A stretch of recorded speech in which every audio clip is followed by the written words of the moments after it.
Hello guys, ఏంటో నీకు తెలుసా, నేను మన టూర్కి వెళ్ళినప్పుడు అక్కడ చాకో ప్లాంట్ ఉన్నది. నేను ఒకటి తీసుకొని వచ్చుకున్నాను. ఇంటికి వచ్చి రాగానే ఎప్పుడు చేద్దామా అని ఉన్నది. ఫైనల్గా వచ్చేసింది. ఇది నేను హాఫ్కి కట్ చేశాను. లోపల చూస్తే దాని సీడ్స్ ఇలా ఉన్నాయి. అక్కడ మామిడికాయలు కూడా ఉన్నాయి. మామిడికాయలు అయితే చాలా పుల్లగా ఉన్నాయి. తినే మామిడికాయలు ఉన్నాయి, అలాగే పప్పు చేసుకునే మామిడికాయలు కూడా ఉన్నాయి. ఇంకా ఇంటికి వచ్చిన తర్వాత మా అమ్మ మామిడికాయ పప్పు చేసేసింది.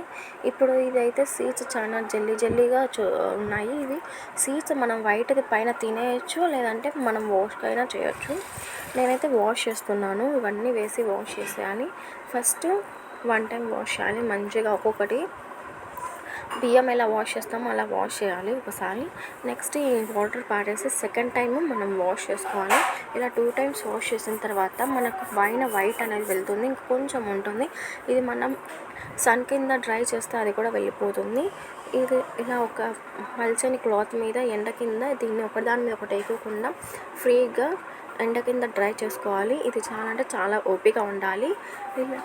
నెక్స్ట్ వీడియో చూద్దాం. చెప్పాను కదా, చాలా ఓపిక ఉండాలి.